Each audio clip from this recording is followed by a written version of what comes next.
Hey guys, welcome back to the MJ Gooner podcast right here for the MJ Gooner talk and another podcast video. I don't know how you guys want to call it, but this is something that I've been wanting to do or trying to do for the past few days. I might not be doing I might not be doing 2 videos or 2 podcasts a week, Wednesday and Sunday. So I decided to do a kind of a 1 podcast video on a Sunday right now. It's called just MJ Gooner Weekly Wrap, but still under the name of MJ Gooner Talk. You guys probably know the drill. Again, I'm trying to sum up for what happened for the past 7 days in the transfer window, especially Arsenal related again. Even though it looks like or sounds like there are a lot of stuff that is about to happen very soon or has happened for the past few days. And still, we are kind of stuck in the mud right now. I mean, we haven't quite, make any announcements so far. And compared to the last podcast that I did, of course, a lot of interesting things certainly had happened. But in terms of the progress, probably not. We are still kind of in the middle of the mud right now. Well, good thing is we signed Kai Havertz. That's for 65 million. I think Chelsea did turn down the first offer, but Arsenal went back in with the second offer. I think another improve. I believe it was 50 million plus 15 million add-on. I'm not quite sure if there's an installment payment there, but I'm sure probably not at that point or at the moment. But yeah, Kai Havertz, it's our first signing in the transfer window. I mean, nobody would have thought about that. I personally do like Kai Havertz. If you asked me 3-4 years ago when he was in Bayern Leverkusen, I certainly did enjoy using him.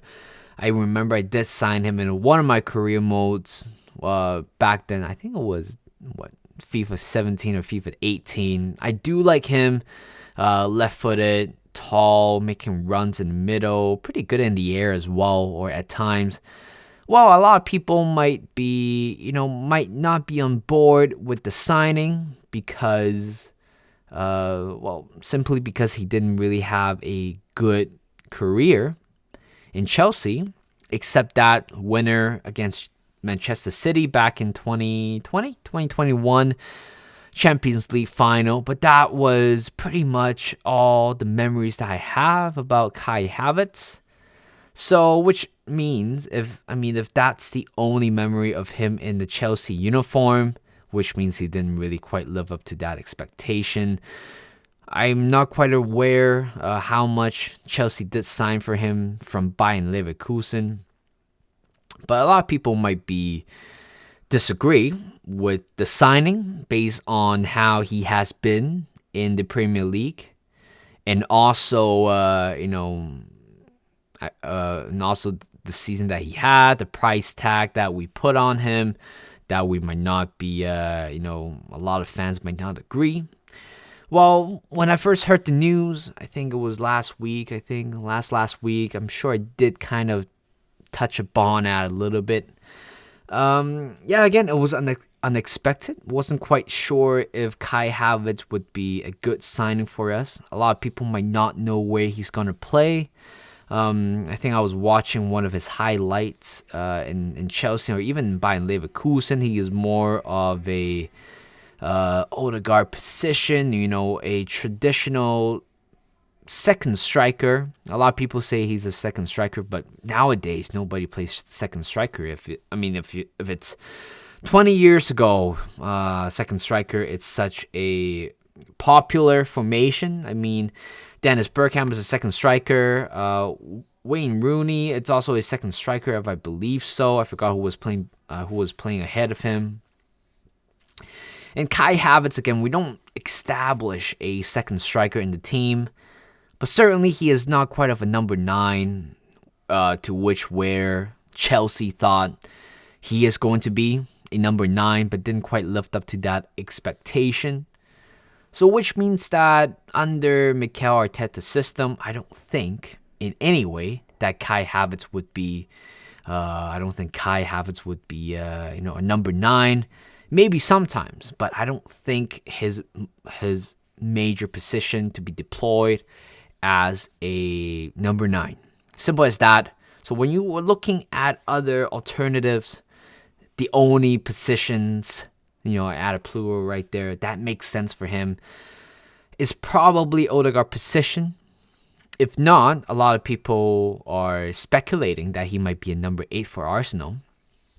So when you compare him to Xhaka, I saw a post on Twitter, someone on Twitter, where technically if you are combining the stats of, aerial duels, passes, number of controls, number of touches, this kind of what a left it would do. Xhaka has been a better player based on stats. But again, Xhaka did have, 7 assists and also 9 goals in total, which is, again, a spectacular stat for Granit Xhaka, who was known for his deep line playmaking back in, when we first signed him. And nobody thought he was going to be a brilliant box-to-box number 8 player for us. And I think the signing of Kai Havertz could also mean Granit Xhaka, it's pretty much a step or two away from leaving Arsenal. Again, it really depends on Declan Rice at the moment. So Kai Havertz, again, speaking of past opportunities that Granit Xhaka had, maybe right outside of the box or inside of the box, I think again the game against City, or even a few games like Fulham away, it was that play with Trossard. It was that play where I thought, if we actually have a proper number 8, it would have been a brilliant goal. And there were at times where I got a little bit frustrated because Granit Xhaka would receive the ball in a brilliant area, but just kind of lacking a little bit of a final third product. And I think if you're talking about a final third product, Kai Havertz, it's probably up there in terms of, giving you that type of service for a number 8 player. And I think he can do that. Aerial, he's pretty good in the air. Shooting, he's quite good at it. And making those final third decisions could be very, very important for Arsenal going forward. So, of course, the only thing that could be discussed is that, technically, Granit Xhaka might be better in terms of winning duels or defensive ability. Granit Xhaka is way ahead of Kai Havertz.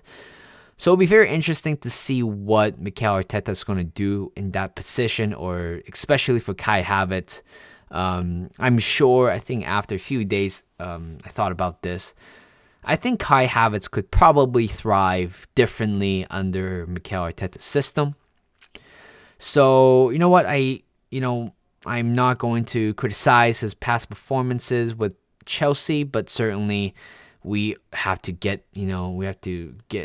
support whoever we're going to sign.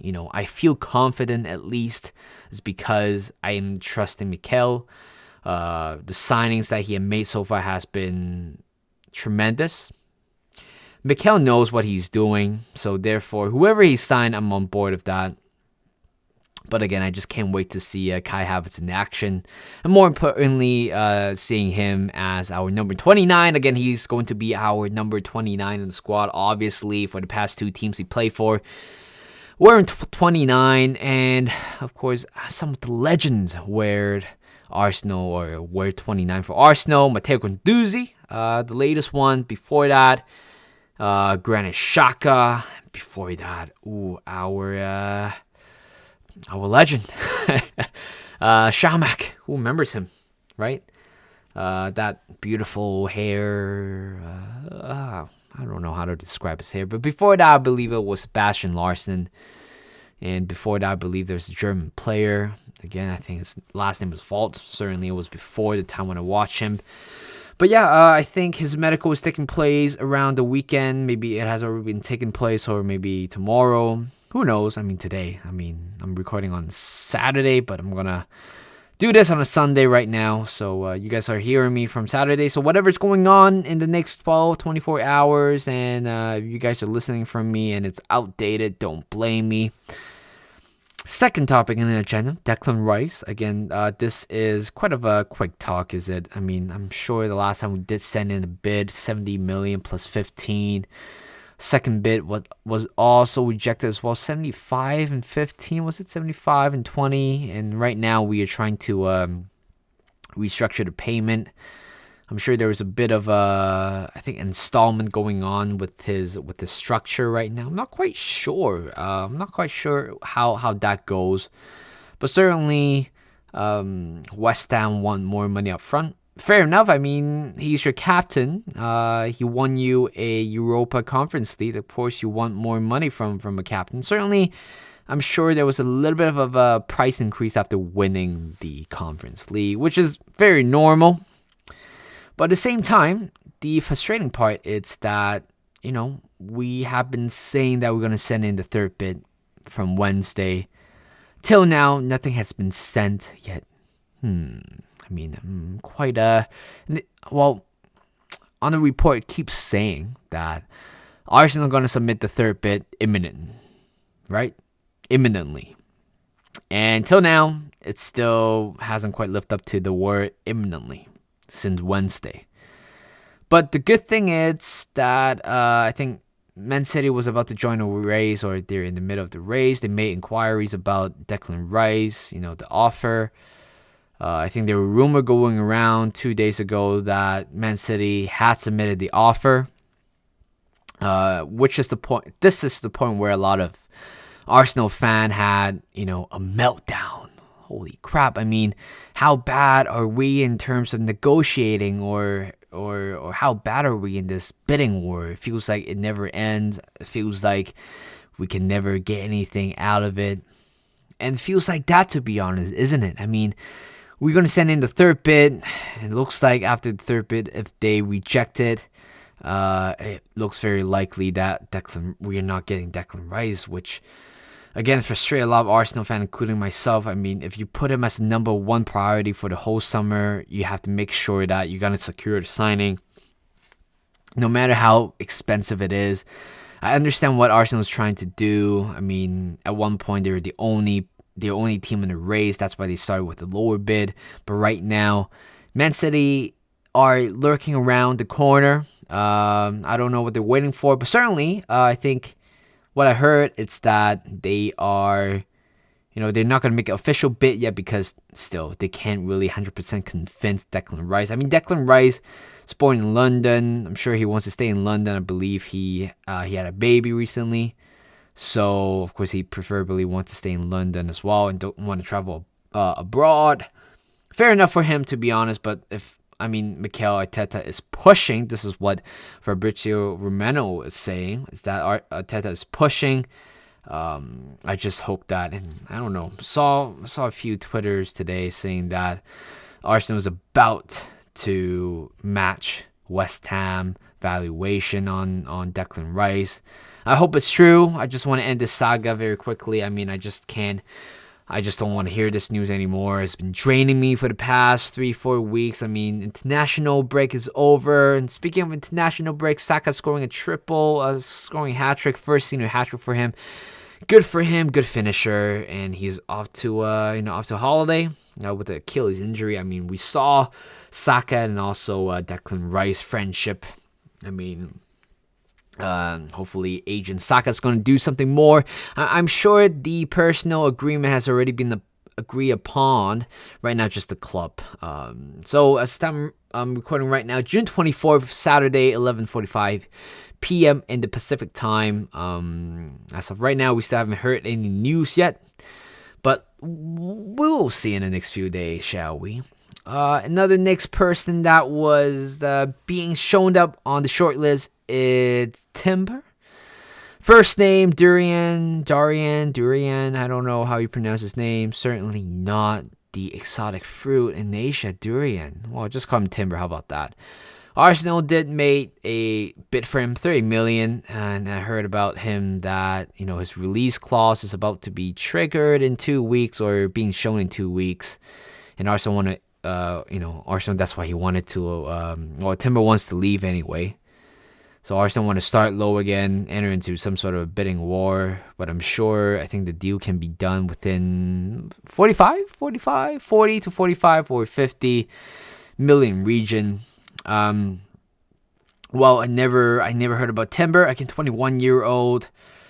Honestly, to know whether if this guy is good, you just kind of go to FIFA and see the potential. His potential in the game is 87, so I'm sure this guy is pretty good. He's a center back, right back, kind of a thing. It's kind of exact opposite to Zinchenko, again on the right hand side this time. I'm sure Timber's going to make a valuable addition for Arsenal.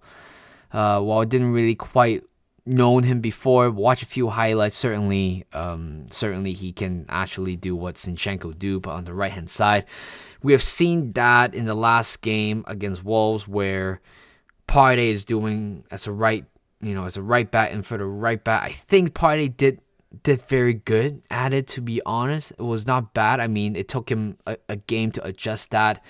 But certainly I wasn't quite expecting we were signing a center back, right back, or even a central midfielder. I didn't know about that. Again, we still not. I think he is a right back at the moment. Could be a center back. Again, this is what Mikel Arteta is trying to build a team, trying to find players that are very versatile in terms of where they play. Defensive wise, Tomiyasu can play left and right, even in the middle. Zinchenko can play as a left back, maybe as a center mid. Ben White can play as a right back, center back, so on and so on, right? So Timber, I think he will add a great addition to the club as well. I mean, in the region of 50 million, and with 200 million to spend this summer. So I think it could be a good deal. Hopefully, we're going to get him at the minimum price as we can. Latvia, again, I'm sure the personal agreement has already been struck already. I'm sure it was very advancing. That's what Fabrizio Romano was saying, which is just a good thing. I mean, the whole reason how Latvia happened is because of Thomas Partey. Apparently, Saudi Arabia, one of the teams, I don't know their teams to be honest. Saudi Arabia apparently sign a lot of players right now in real life, which I'm not going to go into that, but certainly they are offering 100 million per year for Thomas Partey. I mean, he's 31-year-old. He is kind of at that age where he can actually move abroad to Saudi Arabia to make good money. But I'm sure he is very happy at Arsenal. Again, I actually want him to stay. A lot of people are butchering him or they're just criticizing his performance in the last 1/3 of the season. Personally, my view on that, I don't really blame him, to be honest. I think at one point we just get worn out. We don't have good quality. I mean, it's a little bit too late for Jorginho to come in to actually do a job. I think in general, as an integral, part of the team, I just think that, Thomas Partey was not only the only person to blame at the moment, but certainly he can do better in some ways. But I heard he might be carrying some sort of an injury in the last 1/3 of the season. What else? I mean, Latvia, again, I don't know about him at the moment. Of course, he plays for Southampton, but Arsenal might be signing him for 45 or 50 million. I mean, that's a little bit way too expensive coming from a club, just recently got relegated. He's 19-year-old, and I'm not sure if you want to sell Thomas Partey and put Latvia in that number 6 area and put Declan Rice as the number 8. I'm not sure if you want to do that. Well, I mean, I'm doubting right now. I might be wrong if we sign Latvia. I mean, you guys can come back to this podcast and, laugh at me. Anything that you want, but certainly Latvia is still very young. Of course, mistakes going to happen. I won't blame him. I know he's a very good player, but certainly I don't see I don't see we signed him when Thomas Partey leave. I would rather have the full force of the midfields in the middle. I think in some area we're still kind of short. Jorginho can play there. Thomas Partey can play there. Lavia can play there as well. So they can just rotate in between them. But certainly I don't think losing another losing some seniority in the middle would help Arsenal. So yeah, I mean those are the four players that we know of that are about to sign, or at least one of them is pretty much confirmed, just pending on the medical. Any outgoing, I'm not quite sure. Apparently, Kieran Tierney, it's staying. I mean, I think he had a talk, or Ted had a talk with him, wanting him to stay. I like Tierney, that's the thing, but I don't know how you can fit him into the system, especially when you have Zinchenko, Tomiyasu as left back. I'm not sure. I don't know. We'll just have to wait and see at the moment. But international watch, there's a few Euros. I mean, there are Euro qualification. Saka scoring a hat-trick. Very happy for him. Balogun scoring his first goal for United States men's national team. Again, I was talking about this to one of my friends today, saying that, Odegaard made an assist to Erling Haaland, right? That's a great goal, great pass by Odegaard, great finish by Erling Haaland. But imagine if Balogun can actually, in a way, replicate those type of runs when, having Odegaard in the team. He'll be very deadly. And I heard that Arsenal has set a 35 million price tag on Balogun. I don't like that, to be honest. I want him to stay. I want him to have a full preseason. And apparently Arsenal are willing to listen to Nketiah. Again, I wouldn't be against if Nketiah is leaving. I mean, Balogun looks better than Nketiah at the moment. But you can actually argue saying that, Arsenal signed,